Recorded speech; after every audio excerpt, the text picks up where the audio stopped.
what I unfortunately see, across gyms across America when I go to them, and kind of the people that are more of the fitness fanatic mindset, is what we call overtraining. And so that is when you're doing, months on end of training, or you're really under fueling for your performance.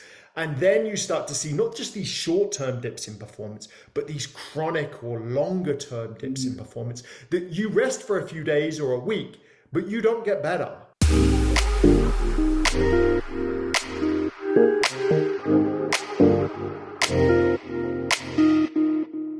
All right, guys, thanks for joining us. We're back. It's the Ancient Health Podcast, and we have a juicy episode for you today because I've got my co-host, Dr. Chris Motley here, and we have Troy Taylor in the house with us. And if you don't know Troy, you are about to learn all about him, and he has an insane experience in the fitness field and arena, especially when it comes to training Olympic athletes. He's also involved in Tonal.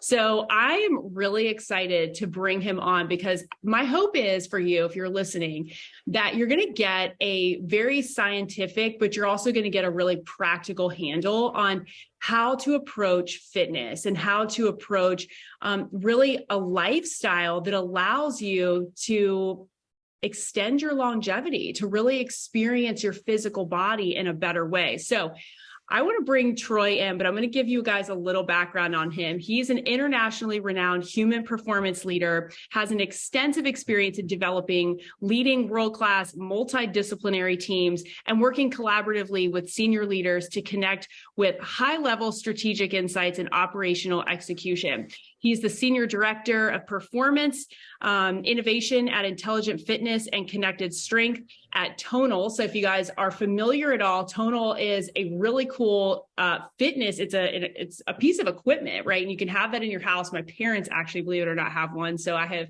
played around with it quite a bit, but he is highly and deeply involved with Tonal. But prior to that, he was involved with the U.S. ski and snowboard team. So he has a lot of training on a professional level when it comes to professional athletes. And so I want him to kind of dive into that too. But all of this to say, he is a highly qualified person when it comes to fitness. So he knows his stuff. All right, guys. Well, I'm excited to bring him in. I'm not going to belabor this anymore. Thanks for joining Dr. Motley. Thanks for being here. Troy, welcome to the podcast. Thank you so much for having me on. In that bio, there's a lot of buzz terms, but essentially what I've spent my career doing is trying to take evidence-based scientific practices and apply that to help people perform better. As you kind of mentioned, the first kind of 20 years of my career has been doing that, mainly with Olympic athletes. I've been really fortunate to work for 3 different Olympic teams. So Team GB in Great Britain, that's where I'm originally from. Team USA and Team Canada across about 7 Olympic Games. And so sort of got to work and apply that as a physiologist, as a strength and conditioning coach, and as a sports scientist.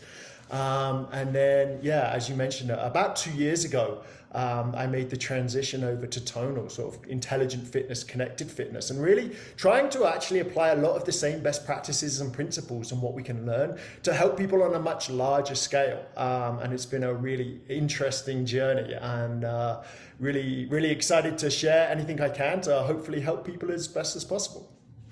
And that's great, Troy. Like when we talk about Tonal and when you made the move, people out there are going to ask, like Courtney was talking about her parents having the piece of equipment. What is the avenue or the avenues that you want to talk about strength training? Like, what is your specialty? What do you like to want people know about you? Like, especially what does a piece of equipment address? We talked about resistance before instead of versus cardiovascular. Can you touch a bit on that and tell them what Tonal's about? Yeah, absolutely. So I start with sort of why I joined, because I was in this relatively successful career, high performance director of an Olympic team, a successful one. And obviously I've tried a lot of different pieces of equipment in that type of role, particularly training related equipment, whether it's for cardiovascular or aerobic fitness or for strength training. And to be honest, I have a pretty high bar of what I'm willing to use with some of these best athletes in the world. And so when sort of I first got introduced for Tonal, which was actually at the start of COVID, when everyone started like, oh, how do I work out? I can no longer come to my amazing Olympic training center, and sort of got introduced to Tonal, I was like, genuinely, shocked at how good a piece of equipment could be. And so that's sort of like, thinking about that kind of piece. And then secondly, there's this, I'd spent my career, hopefully having sort of impact, and it's nice to go to Olympic Games and work with these medalists. But, generally I'd be working with 10 to maybe 200 athletes. That's, I'd spend 4 years and an entire team of 20, 30, 40 people all helping these people. And come point of your career where you want to help and sort of impact on a much larger scale. And what I really saw with Tonal, and what I think is sort of the sort of unique opportunity, is this incredible hardware with a opportunity to scale into people's homes, like into Courtney's home, parents' home. And so those are the background. And specifically, I think I've always been highly interested in resistance training, aerobic training as well. I've worked in cross-country skiing and rowing and aerobic endurance sports, but I've been always having a particular passion for resistance or muscle strengthening exercises. And what I've found, and I think what the research finds and we see, is just not enough people do it. We talk around the health guidelines in most countries, talk around like 150 or so minutes of moderate to vigorous aerobic exercise, and strengthening exercises a couple of times a week. But what we find when we survey people and look at them in the longer term is, maybe around 50-ish% hit those guidelines for cardiovascular and for aerobic training, but somewhere between 10 and 30% of people only hit them for resistance or muscle strengthening 2 times a week. And so I felt there's a huge opportunity, because I think there's really sort of some additive benefits if you're already doing aerobic training to what resistance training can do. And there's independent benefits. So if you're just, if you just go and do resistance training, there's some, additional benefits that you get from just doing that. So that's what I'm passionate about, and it's been, it's definitely an interesting ride to see how people train in the wild, not in these very sterile environments. Olympic athletes, and you get to work with big teams and micromanaging everything that they do. People have. Thankfully, lots of people have bought our device and installed it into the homes, but how they use it is up to them. We try to guide and to inform and to educate, but we get to see how they use it in the wild, in the real world. And I think that gives a really, very ecologically valid way of understanding people, which is super exciting. Yeah. Would you say that a lot of people... You'll hear sometimes people say, well, the best kind of exercise is the kind that you just show up and do consistently. So what are your thoughts around that, as opposed to really having a targeted, specific approach with weight training? Like my goal of this is not to pitch aerobic training versus resistance training. Both are great. And, if you can do both and you want things, you should do both. Like that, I think the health benefits are independent, and there's benefits separately and additive to both of them. And I would say the biggest benefit is always going from 0 to something. I would much rather, even if you don't meet those minimum guidelines of 2 times a week of strengthening, while I think that is a good minimum, if you're doing it once, that's better than not doing anything at all. So I think always, whether it's from aerobic training and whether 150 minutes of moderate to vigorous, which is basically brisk walking. It's not that you need to be going out and doing hill sprints for that kind of piece. But 150 minutes, 30 minutes a day, 5 times a week is things. If you don't hit the 150 minutes, but you do 100, that's better than doing none. And so I would say my default, whether it's Olympic athletes or anyone, is something is always better. And most of these things, we see somewhat of an inverted U type of shape, right? Where can you get a rapid increase, you do a little more, it increases, then it plateaus, and either it stays steady or you do too much and become overtrained and you go on the opposite side of the U, where you get increases of your immune system becomes compromised or challenged if you're doing extreme ends of physical fitness. So I would say something is always better than nothing. I think the independent benefits for resistance training specifically, and particularly thinking about people like myself, I'm in my 40s. I imagine a fair amount of your audience is probably in a similar sort of stage of life as somewhat we are in terms of that. And so the independent benefits are around sarcopenia, the loss of age-related loss of muscle mass, and aerobic training doesn't do an incredible job of that. But resistance training does do a really good job of mitigating or reducing the likelihood of loss of muscle mass. And we know that later in life, not necessarily that we're, need to be super old to focus on this, but later in life, our quality of life and our health span, so how active we can be when we're later in life, is definitely related to our aerobic fitness and our cardiovascular. But it's actually really very strongly associated with both our strength and our power. Do I have the strength to get out of a chair, to walk up the stairs, to, walk to the mailbox, to be independent within doing that?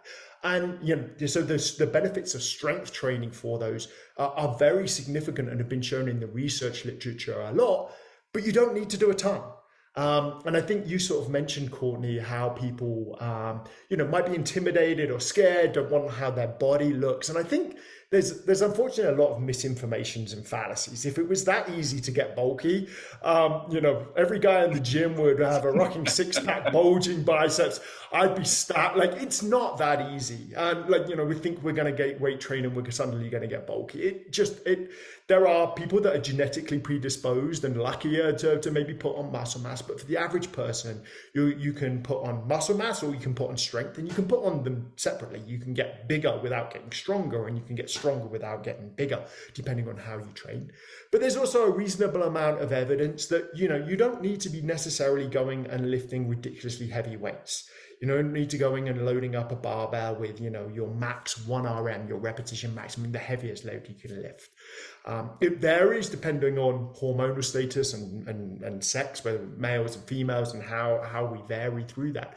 But there's a lot of research showing that low load training. So this is like 30 to 50% of your 1 RM. So imagine you were doing repetitions that you could do for 20 to 30 reps. Not huge weight. It could be body weight squats. Mm-hmm. Doing 20 or 30 sort of that repetition builds muscle mass just as effectively as doing, or very similarly to, some of the very heavy weights. Mm. You have to take it close to failure. So you have to work hard. That is definitely shown in the research literature, that if if it's too easy, you won't get the stimulus. But you don't have to do these heavy weights.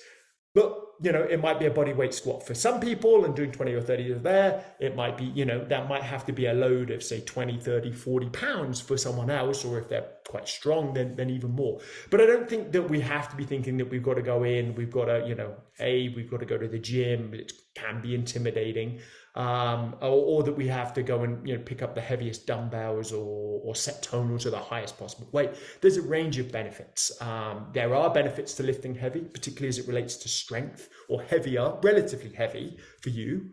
So it might be 70 or 80% of your 1 RM, so more a weight that you could do for, say, 8 to 10 reps, and pushing that, and that might work strength, which is a little more important. But there's lots of, I would say, my sort of underlying message, or long-winded ways, there's lots of ways that we can incorporate it.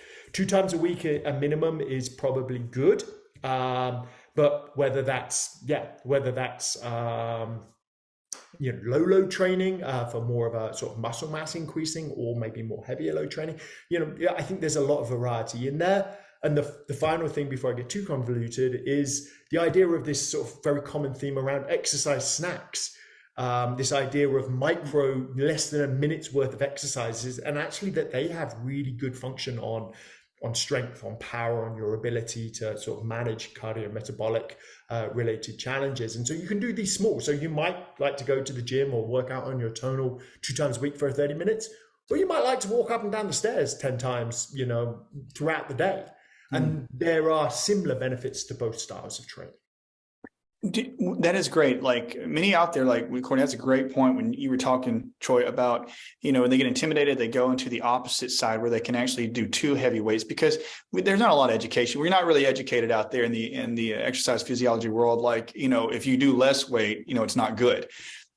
But people out there are getting smarter. When we talk about overdoing it, and this may be a naive question, but many people out there are probably going to think, how do I know if I'm overdoing it? Like, that may be a very general question to ask, but, people don't want to hurt themselves. And like you said, the research shows, doing things that are not as extraneous have been having the same benefits. So is there any common signs and symptoms people would say you're overdoing it, or be cautious?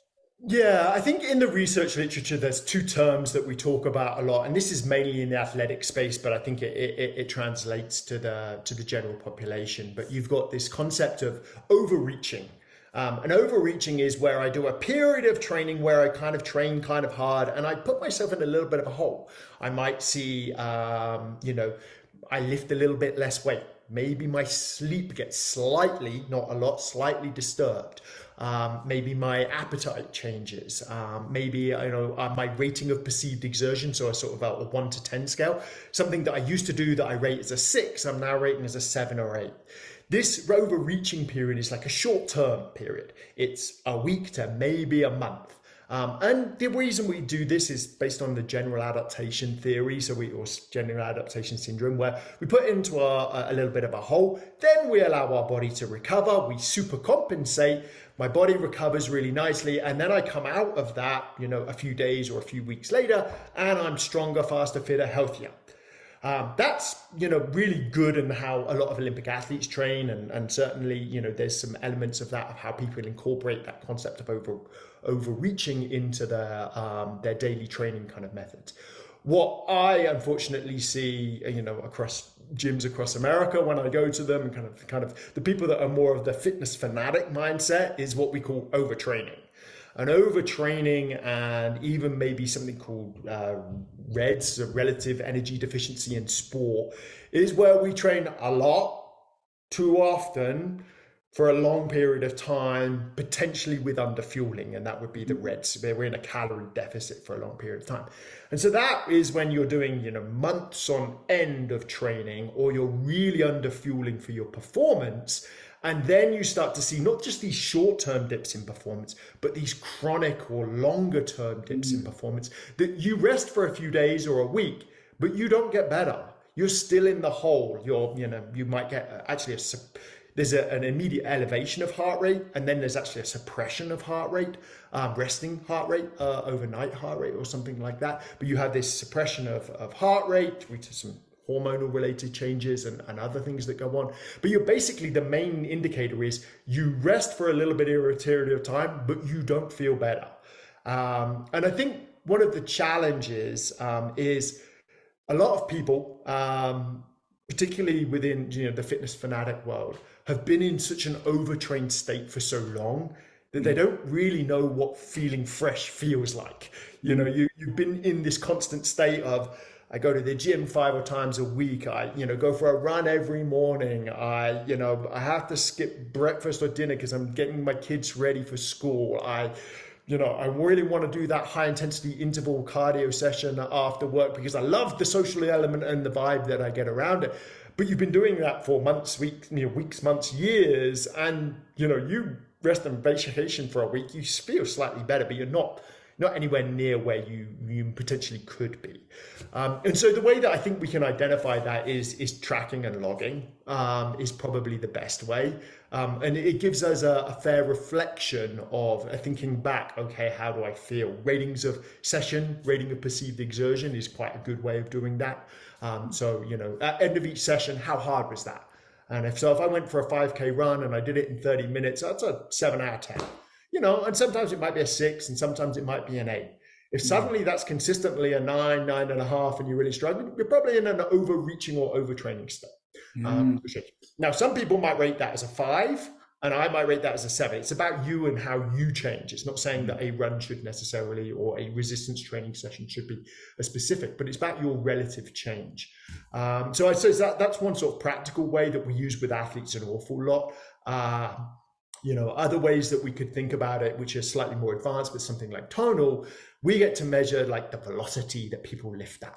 Every single rep of millions and millions of people, millions and millions of reps, billions of pounds lifted, we get to measure the speed of every one of those. And what we find is people get fatigued, they slow down. You lift the same weight at a lower speed. You can lift less weight, your volume will decrease. And so we can measure those kind of pieces from a technology standpoint, which is kind of, I think, interesting and provides insights where we can then start to recommend, hey, it looks like you've been working real hard. Maybe you should take a recovery day. Here's an active recovery. Still lift if you want to, because people like routine, but let's only lift 60% of the weight that you were lifting last week. And take a break and see if you recover out of that. So yeah, some I would say more like basic a rating of perceived exertion, a rating like that. Maybe something like tracking your resting heart rate isn't a bad idea if you're into that. And then sort of more on the technology side, with people like Tonal, but Whoop and Aura and all the other technologies, we can kind of start to get more of an indication from a sort of objective quantification way of where we might be getting close to the point where we should think about backing off. I would say one more thing. I would just say, typically an elite athlete every 4 to 8 weeks is going to take a recovery week. You see those people winning the podiums, those fittest athletes in the world, every 4 to 8 weeks, pretty much we'll program a down week where they will not be lifting at their max. They might be training 4, 5, 6 times a week in their hard block, and we reduce that back to 2 or 3 times. They were lifting, I don't know, let's say 10,000 pounds worth of volume. Might keep the intensity the same, but they'll only lift 5,000 pounds of volume. And so the best athletes in the world, the people that have been at the top, have worked out that recovery is as important, if not more important, than the training stimulus. And we have to program that in. If we keep doing the same thing again and again and again, we're going to dig ourselves a pretty big hole. Wow. That's a really good point to make. So would you say that for the average person, because I immediately think like, okay, well, those are Olympic athletes. Those are professional people. Like they're training on another level. So they probably need a week. I'm a mom, I'm at home. Like I probably don't need a week recovery. Would you challenge that and say, no, you probably could benefit from, like every other month or I get that there's probably a big spectrum there of where you land, in variability and individuality. But I do think that it's very easy to get stuck in this place of thinking, I can't afford to take a week off because I'm barely maintaining just doing what I'm doing. But a lot of times it's so counterproductive. And I think that's what you're getting at. Yeah. If you say, there's a balance. You can do too little and you can do too much. If you're just hitting those minimum thresholds, you're walking for 150 minutes a week and you're doing 2 strength training exercises and things, a recovery is unlikely unless you're badly under fueling. So you're not eating enough carbohydrates, fats, and proteins. It's unlikely that you're going to need a recovery as frequently, I think. And typically in those, the recovery periods come up. Whether you like them or not, you get busy at work, at school, at life, kids, you go on vacation. They tend to, if we look at how people actually train in the real world, and one of the interesting things, there tends to be something every other month in terms of something that comes up where you can do that. So I don't want to say that everyone needs recovery, but if you're doing, 4, 5, 6, 7 training sessions a week, you've got high intensity interval stuff, you've got all these other things. And if you think about how an Olympic athlete trains, this is for the most part their full-time job. They wake up, they sleep, they think, they are doing this for training, for their job, for their living. So most of their things are designed at optimizing their adaptations for that. They eat the fuels that are going to help them.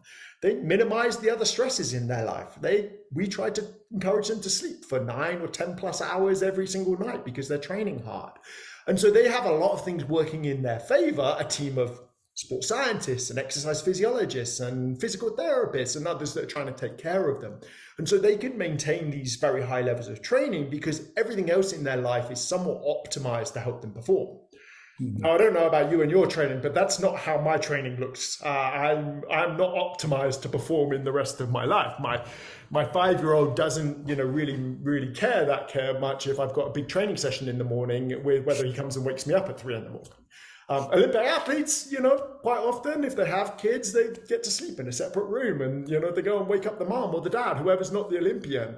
And so I think what we have to think around is, it's a combination, right, of the stress of what we're doing, which is the training. It's a good stress, it's training stress.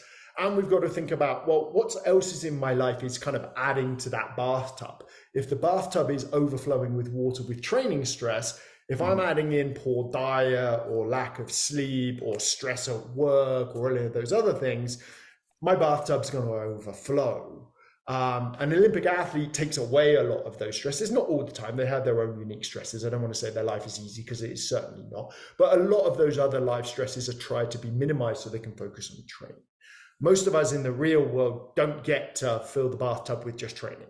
We have to, do our fair share of, yes, housework and jobs, and there's stressful things that happen, and they're both physically and mentally that kind of fill up that bathtub. So training has to be able to do that. So yeah, long way of saying, I think if you are training frequently, a recovery of every other month is not a bad thing. You are unlikely to get a lot less fit for doing it, but there might be a positive benefit. The opportunity cost of doing it is not large. You take a week off every 8, you're unlikely to get less fit in that week, but you might get fitter. And so we think around the risk profile of doing that from a fitness point of view, there's a lot of benefits with very little downside. Does that, Troy, like when we talk about, maybe it's a route we can go, I don't want to rabbit hole into it. I mean, but when you're talking about having enough caloric intake, because there's some individuals out there who just want to build up lean muscle, and there's some that want to actually build mass. I know that everybody's not the same. We understand that.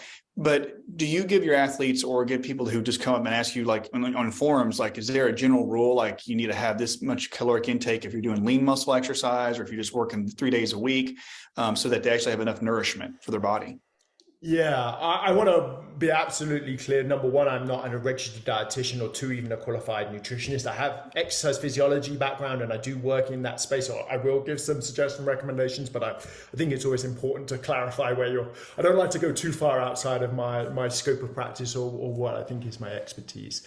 I think, for a general rule of thumb, there's some estimators that are fairly well established in the literature and that are available online through calculators that we can plug in either our total body mass or our our fat-free mass, so all of our lean tissue, that we can then add to an activity amount amplifier. So if I'm very sedentary, it will be a sort of a 1.0 or a 1.1. If I'm highly active and training 4, 5, 6, 7 times a week, it might be 1.8 or 1.9. That will give us, I think, a good starting point for general calorific intake of what was required. Now, that's a starting point. What you have to do is eat to that. And generally see whether you increase or decrease in body mass. If you're rapidly decreasing in body mass, it's probably a little low. If you're eating you're eating at that amount and gaining a body mass, it's probably a little high. And there's a number of reasons why it can be high. I'm sure at some point you've talked around the idea of metabolic adaptation. Potentially, if you've lost a lot of weight, your body essentially down-regulates that. I don't think it's a friction to the weight loss and healthy protein, but it's not insurmountable. And a theory that is becoming more popular in the research literature from a guy called Herman Pontzer is the idea of energy constraint model. Is essentially when we do lots and lots of exercise, our body, a calorie burned isn't a calorie we can add to our calorie expenditure. Somewhere around 70%, but it could be as low as 50 or as high as 90% of those calorie burns when we're doing high levels of exercise are actually calories that are added to total daily energy expenditure. Which I think is a really interesting kind of concept, because often we'll look at our wearable device or our treadmill or our Tonal, and it will spit out and say, hey, I just burnt 400 calories. I'm gonna go and maybe not, I'm gonna refuel. I'm gonna fuel my body for that. And sometimes there's assumptions made on those numbers that they spit out. None of them are perfect. But number 2, you've got these kind of concepts around energy and strength, where it might be, if it says 500 calories, it might be as low as 250 or maybe as high as 450. And so I think my long way of saying that you have to start somewhere and then track and experiment and understand whether you're increasing or decreasing weight.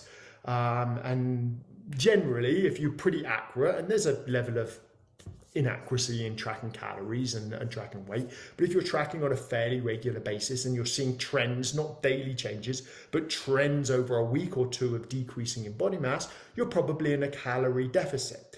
Whether you want to be in a calorie deficit is up to you and your particular, what your goals are, or a calorie surplus, or in sort of in a calorie neutral. And I'd say the other thing, as it relates particularly to, because most of us don't necessarily always want to just lose body mass, but we want to maintain muscle mass and potentially lose fat mass. And I think the other, well, without getting too far out of my scope, I would say there's reasonable evidence that we want to prioritize protein to an extent, 1.2, maybe as much as 1.6 grams per kilo, 0.7 to 1 grams per pound is probably where the research literature suggests that our protein intake needs to be if we want to prioritize maintenance of muscle mass while we're resistance training. And so we kind of those calories, we need to get a chunk of them from protein, carbohydrates and fats. There's tons of different diets. I'm not fasting, but that's not my wheelhouse. But we can get that. We can get that in one serving, maybe 2 or 3 might be slightly better, but we probably need to prioritize protein if we want to maintain lean or muscle mass. And maybe we need to prioritize that a little more if we're in a calorie deficit, and maybe a little more as we get older because we become quite insufficient at building muscle as we get older. Dr. Stu Phillips out of McMaster has done probably some of the best work in that space. So I'm just paraphrasing what I believe he would say. That's great. Yeah, so let's get practical here because I am very curious to know if, let's just say, someone is trying to lose fat. And so the approach is, okay, I'm going to count macros. I'm going to cut out sugar. If you had to guide that person in the fitness space and their main goal is fat loss because they're metabolically not very efficient, maybe they have a training background, maybe not, where are you going to start with that person? Yeah, I would say couple of thoughts. Number one, you got to calculate a starting point for calorie intake. I do fundamentally believe it's an intake outtake type of kind of at the fundamental level the most important. So we need to calculate what we think is a starting point for where they're going to be in a calorie neutral kind of state would be sort of number one. I think secondly, it would be what do you like to do and what you're going to stick with. Always enjoyment. We have tons of data around this, and at Tonal we can look at your star rating of a particular program and how more likely you are to train.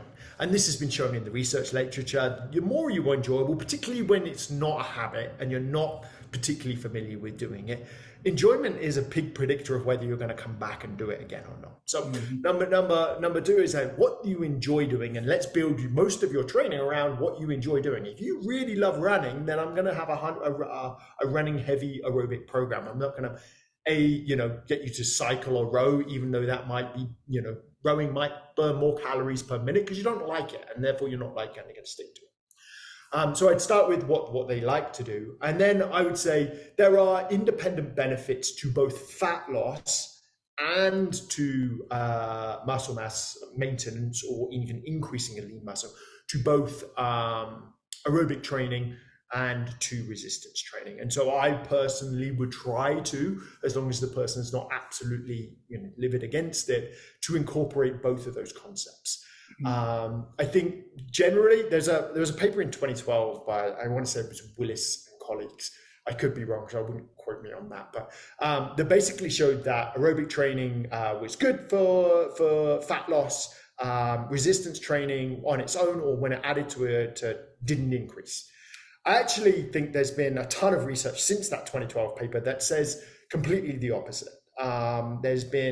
There was a meta-analysis in 2022, another one in 2021, that the fat loss that you get from resistance training or from aerobic training, neither are particularly massive.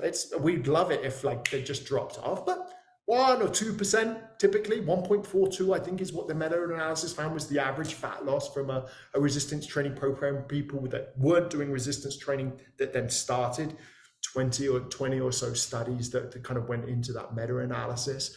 But they're both somewhat effective. I personally, and I think the evidence slightly leans towards aerobic training on its own, would be prioritized from a fat loss perspective. While resistance training can increase that fat loss, it's not huge. But the muscle mass maintenance and increase or maintaining or increasing your muscle mass is essential for metabolic burn as well as physical function. And we know that unless we're very sedentary, we don't really get those increases in muscle mass from aerobic training. If you're sedentary and you start walking, you actually do get hypertrophy of the muscle mass. But once you get above a minimum level, you don't get a lot stronger from walking. I think most people know that. And even from running, there's not huge increases in already somewhat trained people. But you do get that muscle mass increases from resistance training. And so, we know that if we want to be able to sort of keep the fire alive, if we want to kind of use some of those analogies, that muscle is metabolically active. It burns calories. It's important for that kind of pieces. From a health and maintenance standpoint, there's benefits to the strength and power side of that. So, I would say practically I would do what they want to do. I would definitely incorporate both aerobic and resistance training if I had an opportunity. Probably, depending on what time they have available and where they're at and their starting fitness and their starting weight and what their timelines are, we can manipulate how frequency, what intensity. It really, we can, there's so many variables that we can dial up or dial down. If you're, willing to give this, you want to lose 20 pounds over the next 12 months, it's a big time window. Like, do you need to hit it 7 times a week in the gym, 4 aerobic sessions, 3 resistance? No. Let's start at some of those minimums. Let's do 2 gym session weights. Let's go out and walking. Let's start a calorie expenditure and we can assess it. And tweak up and down as we go. You want in the next 3 months to lose a substantial amount of fat mass. Okay, well, we're going to have to be a little more aggressive. I'm not a proponent of huge calorie deficits. I think anything beyond kind of around 500 calories a day deficit is pretty tough. The evidence suggests the recomping evidence. So body recomposition is the idea of maintaining or increasing muscle mass as we decrease fat mass. Anything once you get over 500 calories, you can no longer increase muscle mass. The research, or it's very rare for it to happen. The average research, it doesn't happen. So I tend to go for calorie deficits of moderate levels because they allow us to maintain or increase muscle mass, which whether people know they want to do or not, generally they do want to do, whether it's for the strength outcomes or if it's just for the physical aesthetics of how they want their body to look, or because of the metabolic sort of active tissue that muscle is. But yeah, you might have to increase in order to get that kind of calorie deficit and kind of things. You might need to train more frequently, but we can change the intensity, we can change the frequency, we can change the mode of exercise. All of those can lead to Rome. There are many, if fat loss is Rome, there are many low roads there, and we really have the opportunity to manipulate them.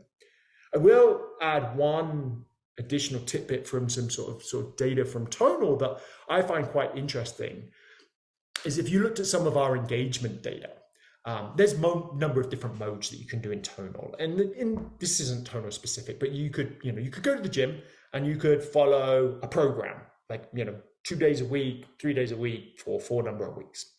You could go in and have a workout, like this is my high intensity workout, and I go and do that. Or you could just go in and, hey, I'm going to pick what I do today. We find there's a significant, people that choose a program on Tonal train on average about 30% more than people that just go in without a plan. And I think that's something that really is and we probably can all relate to that. When we go into the gym, you're like, oh, what am I going to do today? And you move around a couple of things. Oh, that's busy. I'm going to go over here and kind of thing. And you think, and the reality is you enjoy the session less and you don't come back the next time as frequently. So following some sort of structured program, there's probably some behavioral science concepts of the idea of sort of leaning into a program, your commitment device. You've committed to this program. I've signed up for it, therefore I'm going to do it. But there's also probably this element of enjoyment and having some structure. And so I generally, if you want to, let's follow a program. And let's, even better, if we can do one better than that, is let's follow a program that you have some input and autonomy into. If you can, even if you're a novice trainer, what do you enjoy? I just changed it from running to cycling because Courtney told me she enjoyed cycling. Now you're going to have more commitment to that program. Sort of concept of self-determination theory and the idea of how having competency feeling that I can do this is important. Autonomy, some sort of input into the decision, and relatedness, that I feel part of a community or part of something larger than myself. But that autonomy piece is something that I think is super important. So yeah, I would say I would get them to follow a program. I would lay it out if they wanted to. Not everyone follows the same advice, but that's where I would start. And I would try and give them some input into that program. And I think that's how we're going to get them on the right track, at least. That's great. And with Tonal, I know that not everybody's the same, like in any industry, but does Tonal, and do you train other practitioners around the country and stuff? Some people love your approach. And do they have a specific set of physiologists that they work with and they're certified? Is that how Tonal works, or are they just mostly into the equipment side of exercise? Yeah, right now, we're still, it's funny, we're still relatively early stages as a company, while we sign LeBron James and Serena, and you've seen our Super Bowl adverts, and we're still actually relatively in our infancy of where the opportunity to go. So right now, there's the product. You can get coach-led guided programs that my team writes, and in conjunction with the coaches themselves. And you can sign up for an individual workout or a 4-week program. And there's 180 or something different programs. You want to lose mass, increase muscle mass, decrease fat mass, improve your fitness. There's goal-specific outcomes. You can do that on an individual workout. I want to do yoga today, and there's a yoga workout you can do, or a high intensity. Or you can just go in and create your own workout, or do that kind of free lift, just go in the gym and pick what you want. And again, allowing people to choose how they want to use the equipment. We don't sort of certify trainers, sort of a Tonal certified trainer currently, without giving away confidential information that I might not have a job for. I would say it's a discussion that we've had. I think there's certainly an opportunity. The response from the fitness industry, right? The broader industry right now is in a bit of a transition, right? Pre-COVID, there was pretty much gyms and maybe Peloton as a household names. Then there was, COVID, and all the gyms shut down. And so home fitness had this huge boom. And now we're sort of hopefully somewhat post-pandemic related kind of pieces. And then there's this sort of more hybrid world of, hey, I can train in person with someone. I can go to a gym. I can train at my home. And sort of how the fitness industry as an industry responds to that. My personal bias is there's going to be a lot of hybrid fitness out there. I want to go and see an in-person trainer a couple of times a week, but I also want to work out in my home a couple of times a week. I love the community of this particular class, but I also don't want to have to deal with, Monday night, 6:00 in January, waiting for equipment. And so I think there's an opportunity for certifying and for educating and for working with trainers, but it's not something that we've done as of yet. Gotcha. That's good. Yep. Okay, so I also have another question. Maybe this is more of just me, my personal interest in this, but what are your favorite, maybe like functional movements that you feel like every person could benefit in doing? So outside of maybe an exercise program, because I think you're really spot on with that, is that there is some accountability and like this feeling of accomplishment when like you can show up and you can check that box and you actually feel good doing it. And most of us do. We have those endorphins and hormones. We're like, man, we just feel better participating in this and showing up on a consistent basis. But even outside of that, because I would be willing to bet that a lot of athletes and people that you see that have shown, like in the data and literature, that there is a longer life expectancy, lower mortality and rate of disease with movement. Like we see sitting is like new smoking. So what movement or movements should people just be doing on a regular basis that maybe just like, squats or lunges or push-ups or things like that? It's like not necessarily for increasing all of these different components of our fitness, but more or less keeping us resilient, keeping us moving, keeping our body mobile and like hinging, being able just so we don't lose range of motion and lose some of these skill sets. Like what would you say like your top movements or functional movements are? Yeah, I'll go general to specific. Number one, anything that you're willing to do consistently. Number one, you like to lunge, you like to squat, you like to do a push up, just move. That sort of research on the exercise snacks, they did sit to stand. So I'm sitting and I stand, and I think they did 60 seconds of it or something around that. And that increased, had dramatic effects on sort of cardiovascular and metabolic health, as well as on strength and power. And so my sort of default is anything you're willing to do. If to go a little more specific, I'm a big fan of those compound moves. I think squatting, hinging, so whether it's a deadlift type of movement or more of a squat type of movement, an upper body push, like a push-up type of things, are where we're going to get our biggest bang for our buck. It makes multi-joints, we're going through a full range of motion, is important to not lose that functionality.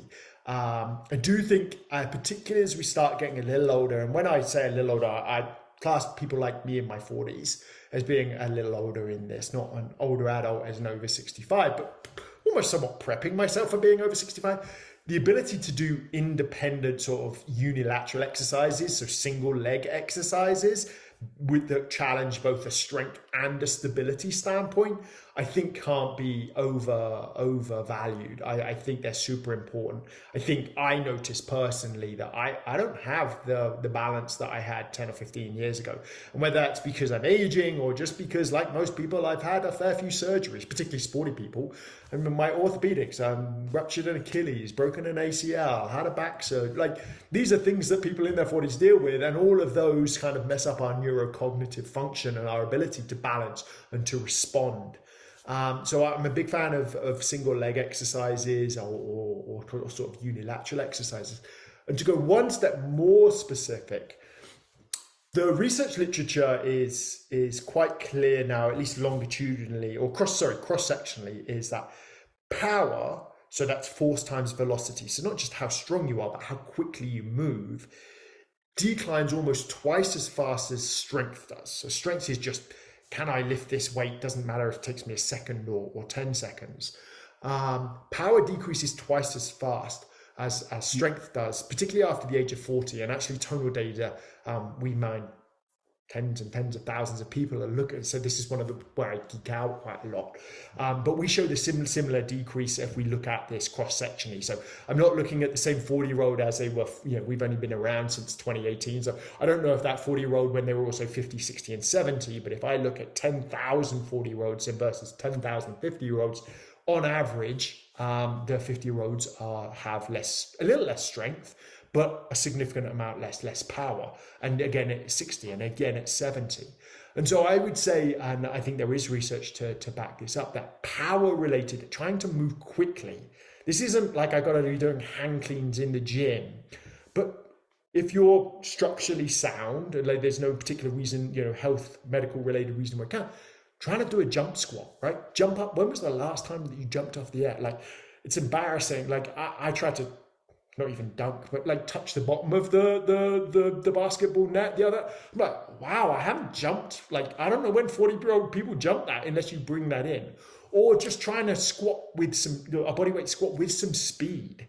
Trying to move powerfully has been shown, number one, that decreases, but we can slow that decline of power decrease. There's research, and Tonal actually, Tonal users increase their power more than they do their strength with age, which is interesting, almost twice as much, which is I think is important. And number two, that power decrease is associated more strongly than aerobic fitness or strength fitness than quality of life in later life. Wow. It's the ability to get out of the chair is not a strength issue, it's a power issue. Your ability to be independent is a power issue. To walk up the stairs, you need power to get up those stairs. It doesn't feel like power if we're healthy, but when we're not as healthy and we've lost that power, strength is the basis of that. It's force times velocity, so strength being the force. But moving fast is super important. So I'd start with compound exercise, anything that you like, compound exercises. Focus on sort of single leg exercises that can work your balance. And if you can do them quickly, I think that's the absolute sort of perfect thing for healthy aging. Yeah. This has been fantastic. I really love this. Like, whenever I think about exercise, people look at me, Troy, like I'm just like a thin dude. So people look at me like I'm not taking exercise advice from you, Motley. And I'm like, I get it. It's not happening. But like, it's funny because like the other guys in my family they're pretty stout, they're pretty thick guys. And, but you're right when you're talking about even as big as they look, like brother and such, you're right, that power, you can tell as they gotten older, it's declined. I will tell you a funny story. And I was at the basketball gym, and I used to play basketball all the time. I went up, and there's these guys on the other, and they're just cranking out threes. I thought it was gonna be fun. And I went up there, man, and I used to play point. I was like, all right, I got this. I ran up and I started to jump off my left leg. My left leg almost buckled. Yeah. And I was so embarrassed because the ball hit the bottom of the rim and it, hit my hand back and I was like, I'm over 40. Like, this is not good. Like, I've got to be able to get back, and just like you say, jump. Like, who jumps all the time? I don't. But for people out there, I'm like, just lightly jumping, I mean, is a challenge for me. And so I think like that kind of advice, like I was like, when Courtney said it, I was like, yes, what is something I could particularly do just to get everything in my body flowing? So that was great. Yeah. It's, I feel the same. And until I reread the research or I kind of dive into some of our, I'm like, when was the last time I'm not a particularly huge guy or thing, but I like to train and I've invested my life. When was the last time I actually took my own advice on some of this stuff? And that power side is not something that you train a lot if you don't intentionally do it. Mm-hmm. And just to put some numbers to it, like just from some tonal data that I just pulled up. So if you took like a neutral grip deadlift, that's just a deadlift with a trap bar. It's a safer position. We're seeing increases in power from some of our users, particularly our female users, like 40 to 60-year-olds, like making 30 and 40% increases in their power in that particular move. This is an average of 150 to 180 days, just looking at some of the ends that I've got here. So you can train it. It's not that, it's gone, you're never going to get it back. You can train it if you try. Mm-hmm. Strength is the train. You can make strength changes, increases. Muscle mass later in life, postmenopausal for women, it's definitely tougher. You're probably going to have to lift a bit heavier to do some of that to get muscle mass. But most people don't really care about the muscle mass itself. They care what it gives them, and what gives them is strength and power. And that's what seems is critical particularly for health span and for living these long active lives. Mm-hmm. But we have to train it. But it's definitely trainable if we do. That's really good. And I feel a lot better about it because I deadlifted yesterday and I'm feeling the effects of it right now. Yeah. Those glutes and hamstrings are a little sore. Yeah. Oh yeah, a little bit. But the power like element there that we talked about is really true. And it even comes back to, we've talked about this on other episodes, like just doing these like primal movements, like going outside and being a kid, like jumping around, like, and you feel it, right? As an adult, like, Dr. Motley just said, like jumping up. This is a funny story. Like last night so my middle child does competitive gymnastics. And so I'm just amazed at what her body can do, like all the time. I mean, she's 8 years old and she's ripped and she can just do things that are insane. So I was trying to get her to train me on doing handstands. And so my husband was walking by and I literally go up for a handstand and like kick him right in the mouth and like his mouth's bleeding. He's like, what are you doing? And I was like, didn't you know I was going to do a handstand? He's like, why on earth? Why? Yeah, why walking through the house, like in the hallway, did I think that you were just going to spontaneously handstand? And honestly, it was so hard, but I was glad I tried. I mean, we had to sacrifice the space, but the most humbling thing I've done in the past couple of years is go to a trampoline park with my kids. I'm like, how hard can it be jump on a trampoline? Wow, when was the last time you did this? Like, it's really like coordination, balance, power, timing. I'm like, they just run up and like start jumping kind of thing. I'm like, I was sore for days after doing that. And my best cardiovascular fitness these days is I play soccer with my kids in the basement. When was the last time I sprinted for a couple of meters and started like, I like to lift. My cardiovascular fitness is not super high. I walk a lot for the benefits of doing it, and I like to listen to podcasts while I'm doing it, but I don't do a lot of high intensity exercise, stop start motions. Playing with them in the basement, I'm like, wow, it challenges your body in new ways. And I think there's a lot to be said for just, continuing to try and experiment as we get a little older. Yeah.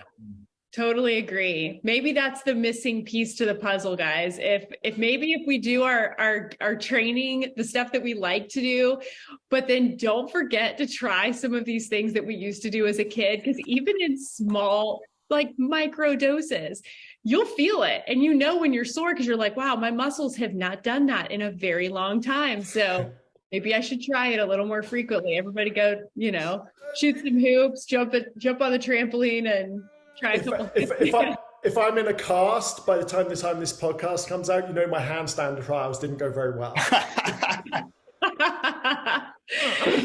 Yeah, I'm gonna have to work on mine a little more, because I realized real quick that was not.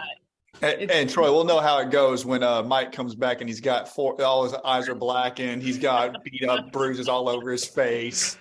Exactly. We'll know what happened. So true.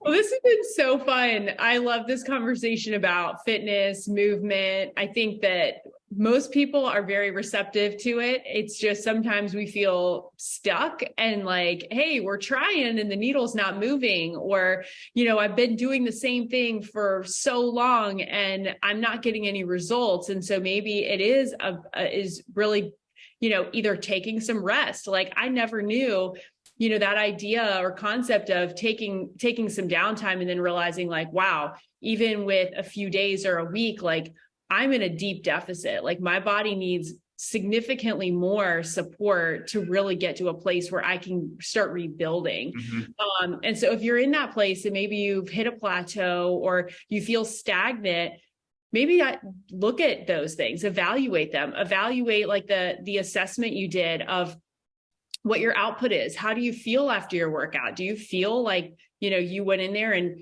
you worked really hard, but like your body is you feel brain fogged and just really broken down? Like maybe you were not recovered going into it, or maybe it's stale. Maybe you just like mentally are not in it. Like maybe you need to change up the type of workout you're doing, or maybe just incorporate more play and more fun to what you're currently doing, because sometimes that can just refresh you in a new way, bring some joy back to moving your body, connecting with your body. So thanks for really diving into all of that with us, Troy. It's been so fun getting to know you and your work. No, I super appreciate it. I love the conversation, and I echo everything that you said. I think there's so much opportunity for us to kind of really just help ourselves, right? Whether we're not working at all and we need to start doing something, or we're doing a ton, and maybe we need to back it off. I think we can, if we can kind of almost critically evaluate our training and how we're going about it, we can kind of make the most of it. Because I think that's what everyone wants to do, right? We want to get the maximum out of your training, and that's hopefully what some of my background and experience can do, and some of the data from Tonal moving forward. So super enjoyed the conversation. Thank you so much. So great. Yeah. Where can people find you? Because I love your Instagram, because you show a lot of workouts and then you actually like break down a lot, like time under tension and all these things that like we kind of touched on a little bit. But if you're more interested in how to do that, especially if you have the Tonal system, there's like, you do a great job of posting reels and videos, short videos that can train people on the language and the movement. So can you share with us where people can find you if they want to learn a little bit more? Yeah, absolutely. I would say number one, I am about a decade late to Instagram. I started an Instagram account in December. Did my first ever post on December 5th. But I kind of, it's one of those things I wanted to be able to share a lot. So what I kind of share on that Instagram account, it's at Strength Science Troy Strength Science Troy is the kind of thing. Is evidence-based fitness. I use Tonal a lot, but not just Tonal. I use free weights too. And most of the stuff that I would say I post on there is not Tonal specific. It's about how we can interpret the current and research and apply that to our training. Sometimes it's a lot about building muscle or building strength, but sometimes it might be around habit formation. I mentioned sort of, self-determination theory there. I think one of the things I've been extremely fortunate over the last 20 years is to work with all these experts, the best strength conditioning coaches in the world, the best exercise physiologists, the best behavioral scientists, the best sports psychologists. And what I try to do, whether I'm successful or not, is to share a little bit from all of them and what current research is kind of suggesting, because things change. What I believe 5 or 10 years ago, and even in some cases 5 months ago, we built to the body of evidence. We've changed what our thoughts and opinions are. An example, range of motion. I actually think full range of motion is great. We now know that long range of motions, long muscle length range of motions actually build hypertrophy the same as full range of motions, or very similar. So we're constantly updating. So at Strength Science Troy is where I share a bunch of that. So please follow me if you'd like information there. And I'm also on LinkedIn. Just Google my name. I'm not sure what the digit numbers after Troy Taylor are, but you'll see my picture, I'm sure. Very cool.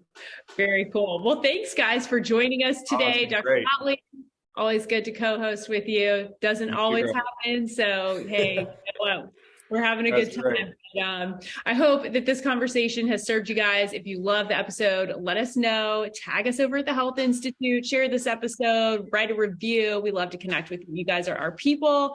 We hope that you are well. We hope that you have an incredible start to your new year, and let us know how we can support you. If this conversation is serving you, make sure you connect with us. All right. Until the next episode. Thanks, guys.